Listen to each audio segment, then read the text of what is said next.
नमस्कार प्रेक्षकांनो, लग्नानंतर होईलच प्रेम या मालिकेच्या येणाऱ्या भागात प्रेक्षकांना जबरदस्त ट्विस्ट पाहायला मिळणार आहे.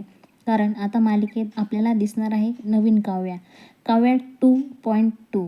ही काव्या आधीपेक्षा जास्त आत्मविश्वासू, जास्त धाडसी आणि जास्त स्ट्रॉंग आहे.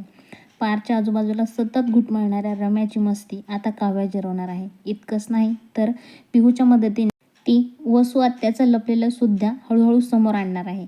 काव्या मनाशीच ठरवते, देशमुखांना बोलवण्यासाठी वेगळीच चाल खेळावी लागेल.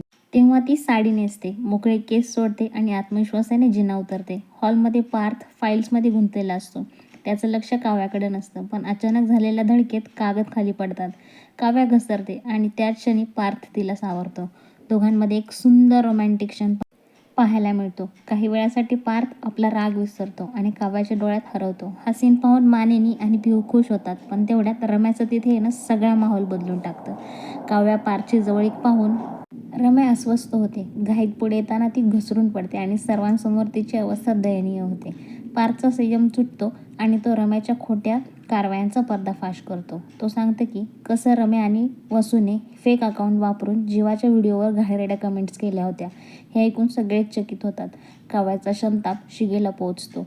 ती रम्याला स्पष्ट इशारा देते, माझ्या ताईच्या आणि जीवाच्या आयुष्यात हस्तक्षेप केला तर मी शांत बसणार नाही. या सगळ्या गोंधळात पिहू घाबरते आणि शेवटी मोठे खुलासे करते. 16 तारखेला तयार केलेल्या व्हिडिओ क्लिप्समध्ये रम्याचा सहभाग होता हे अप्रत्यक्षपणे समोर येतं. रम्या नकार देण्याचा प्रयत्न करत असते, पण काव्याला आता खात्री होती की या सगळ्या मागे रम्याच आहे. पुरावे अजून हातात नसले तरी काव्या ठरवते, खरं सत्य लवकरच बाहेर येणार. आता प्रश्न एकच आहे की पुढे काय होणार. पाहायला विसरू नका लग्नानंतर होईलच प्रेम.